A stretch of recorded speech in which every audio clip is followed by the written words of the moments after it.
But right now, we're going to talk Civic Awards in the municipality of Port Hope with Jeannie Maidens. Jeannie, thank you very much for taking the time to chat. I love this time of year when we get to talk about all the great work that people do in the community.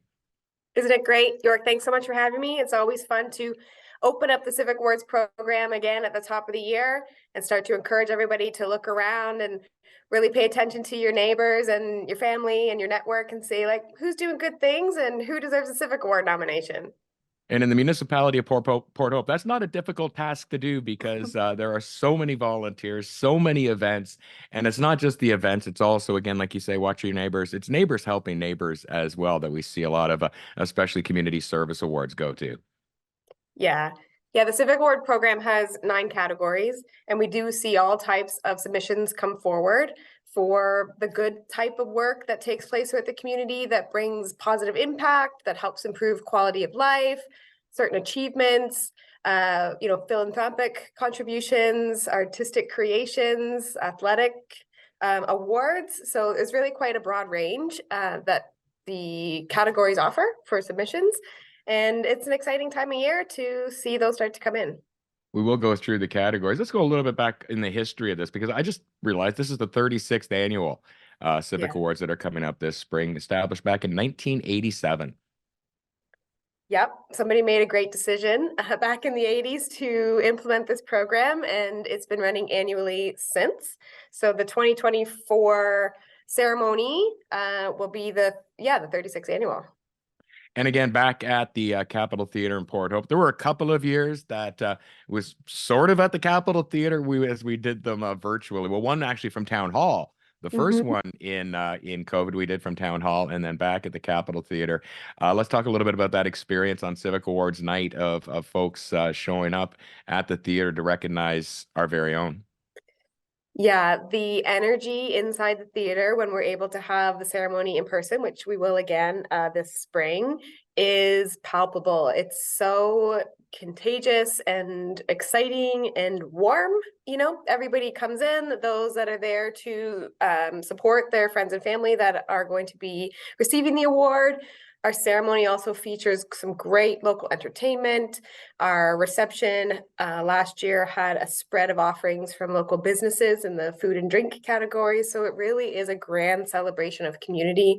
And we see the community turn up in full force in different ways. And it's a really proud Port Hope event. Yeah, it certainly is. Let's talk about some of the categories because it really is wide ranging. The categories pretty much cover off any volunteer opportunity that exists in the municipality. Let's go through the criteria for some of them or for all of them. Let's start with environment. What are we looking for an award recipient in environment? Yeah, so great question. And I will just want to highlight that all of the award categories are listed online with the category criteria provided for each one. And so what we're really looking for from the nominator is to tell the nominee's story in whatever respective category. So when you visit our website, you'll see the categories listed. And in the case of environment, we're looking to award a person or a group for their outstanding leadership, inspiration, and vision, innovation, or action on behalf of environmental causes. So it could be the completion of a local fundraising campaign to benefit a local environmental project. It could be raising awareness for environmental issues and generating media coverage and attention. The project could have provided benefit to the environment through increased conservation, through restoration of natural habitat, or the use of environmentally sound practices in construction or various operations. Right. Very cool category. Also, the next one is philanthropy, of course, giving back monetarily. Yeah. So the philanthropy award, we're looking to award, an individual or group or a couple even for their outstanding desire to promote the welfare of others through the generous donation of money, goods, talent, or service. So when the nominator is thinking about putting together an application, we're looking to explain the degree of benefits to the residents within the municipality of Port Hope as a result of their philanthropic contribution, or we're looking for the nominator to explain the leadership role the nominee had in fundraising or encouragement of others to give generously.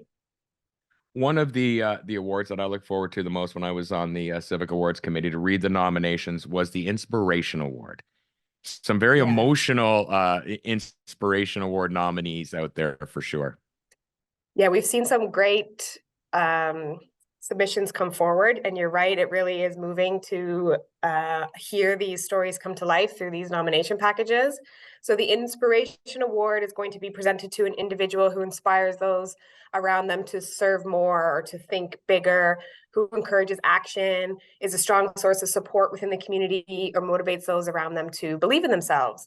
So again, we're looking for the type and nature of the inspiration provided, the number of people influenced, and the impact of their actions. And of course, we live in a partially rural area, so agriculture has to be in there, and always some great nominations in the agriculture category.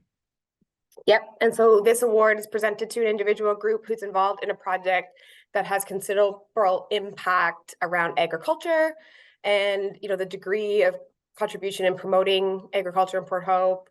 If the organization or individual has received awards in a provincial or higher agricultural competition, leadership or innovation within the agricultural community, and involvement in education, volunteering, teaching, promoting, and encouraging sustainable agricultural practices. Amazing. And then, of course, there's the athletics award category. Certainly Yeah. a lot of athletic recipients. And of course, we talk about this with Owen Beck, who just came back from the World Juniors, Port Hope native. Yeah. So we're looking to celebrate those that have high achievements in athletics. So placed first, second, or third in a national or provincial championship, or have been chosen to represent Ontario in a national competition, or to represent Canada in an international competition. And so this is across, any sport. So yeah, it's pretty wide. It is pretty wide, and that's definitely a good thing. We do have a lot of athletic citizens here in the municipality of Port Hope. Let's talk a little bit of arts and culture, because that is huge in the municipality as well. Yeah, so I'd say Port Hope has definitely got a great arts and culture backbone throughout the community. And this category, we're looking to award individuals or groups for promotion or high achievement in the arts and significant cultural contributions to our community. So, high achievements in the arts, their contribution to artistic excellence within the community, or perhaps their leadership in teaching, encouraging, or engaging the public in cultural or artistic practices and projects that enhance the vitality and vibrancy of Port Hope. And the biggest award category, of course, is community service. Tons of recipients in there. And what I think is really cool about this one is it recognizes as well the volunteers with the Capitol Theatre, where you see some of them have been there well over 20 years volunteering their time.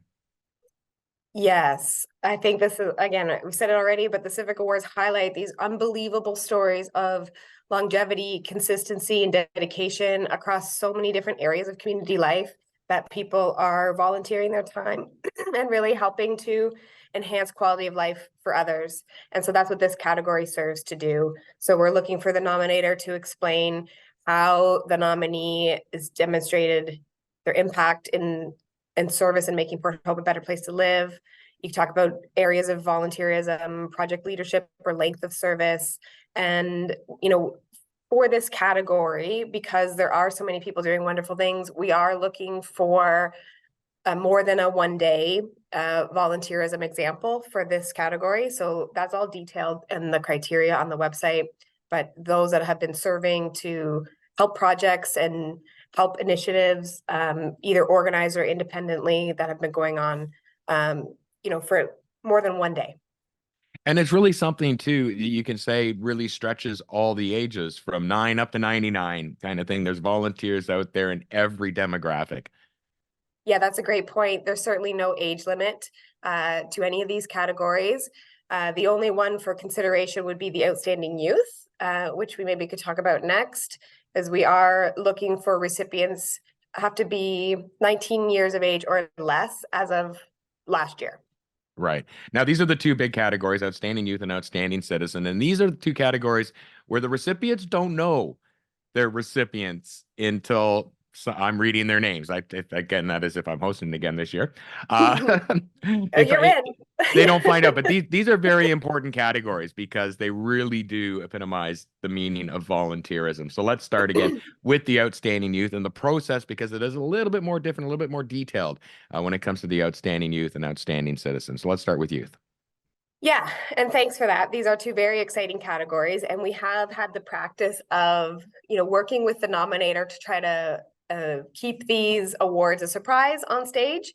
Certainly, we honor the individual where possible. If the nominator thinks that that's not going to sit well, we will let the cat out of the bag to them to prepare them for the ceremony. But where possible, we love to make this a surprise delivery.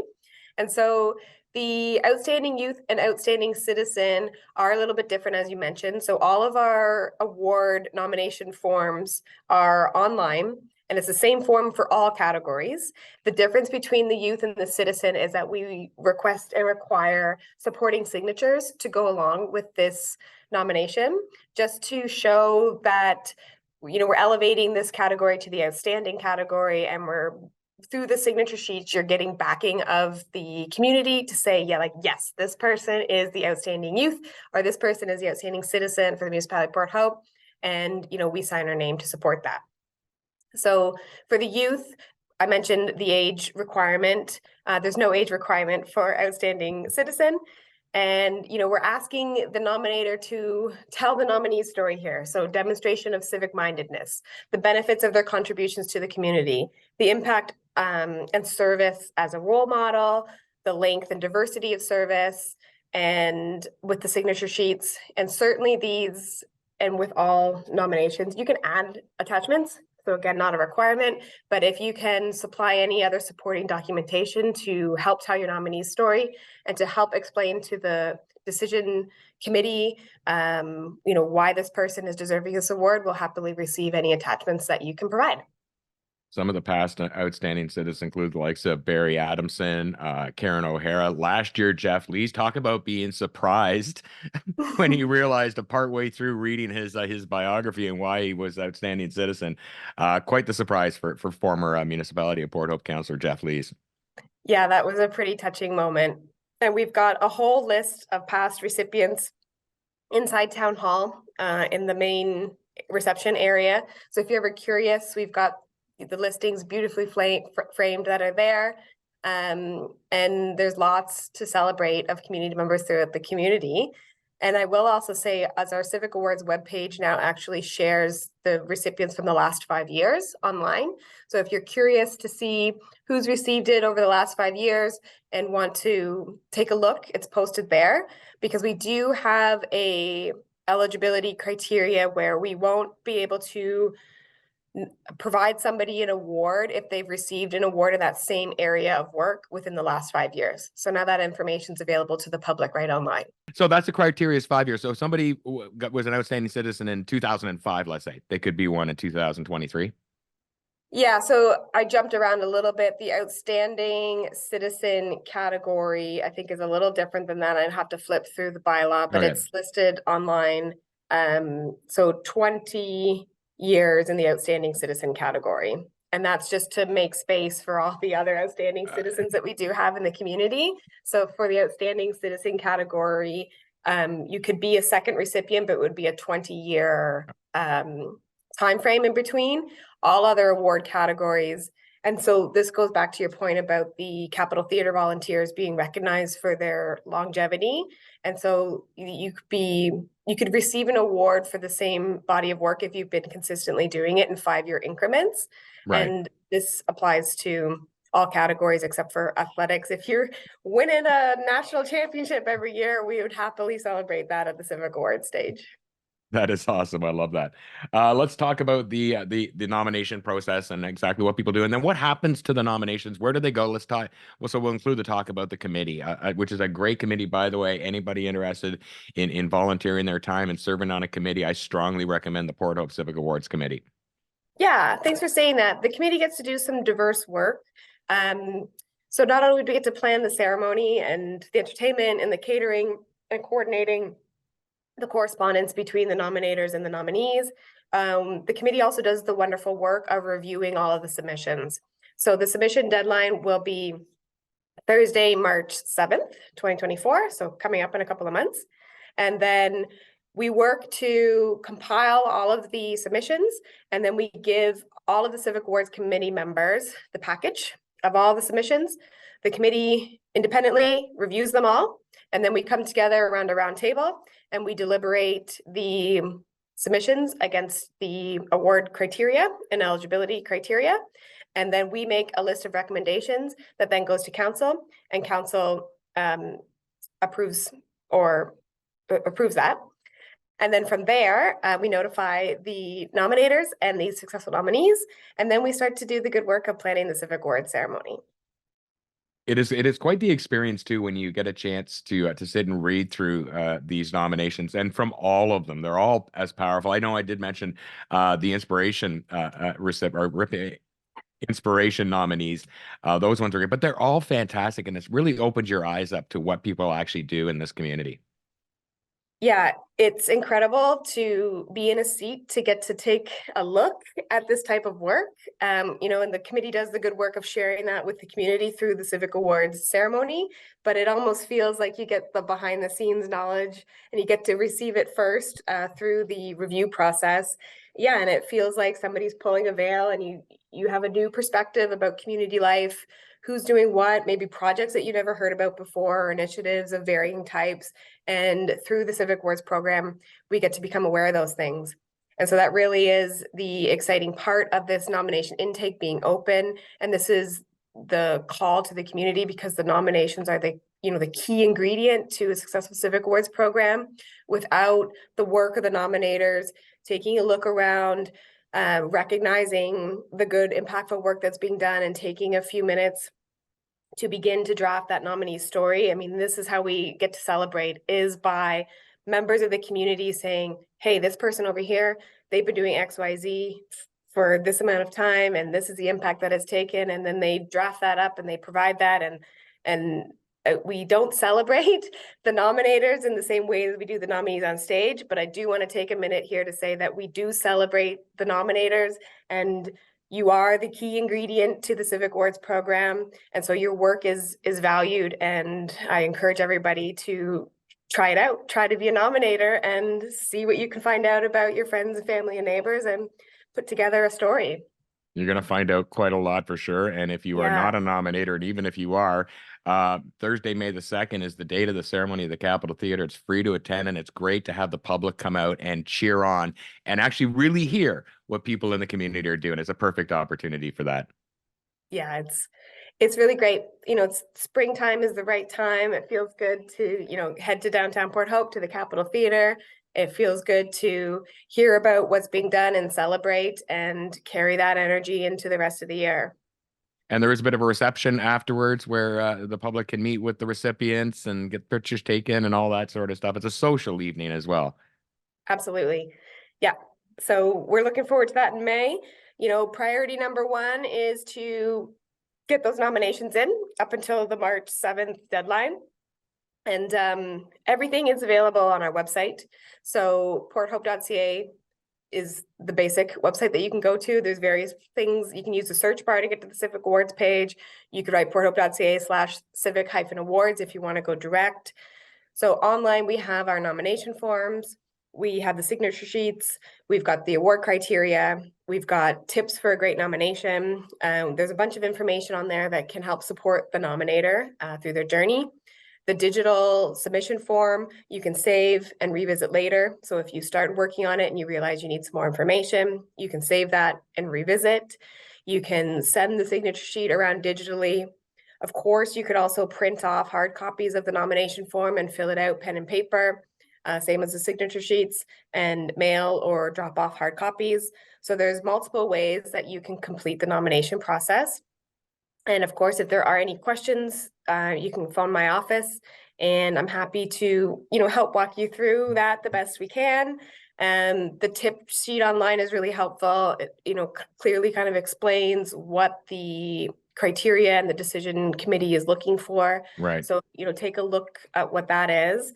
And and in some cases, the nominee's story tells itself. So once you get down to writing it, it really doesn't take that much time, but it is just a matter of trying to, collect some of those basic length, impact of service, correct spelling of names, address, that type of thing. So it puts a little bit of work on the nominator, but it's well worth it in the end to be able to celebrate these great individuals And and groups. you certainly make it easy to do that. And pronunciation of names is key too. Thursday, March 7th is a deadline. Ceremony is Thursday, May the 2nd. Jeannie, thank you very much for taking the time to talk Civic Awards. I cannot wait to be handing them out with you and the committee on May the 2nd. Thank you. We're so excited. Thanks, York.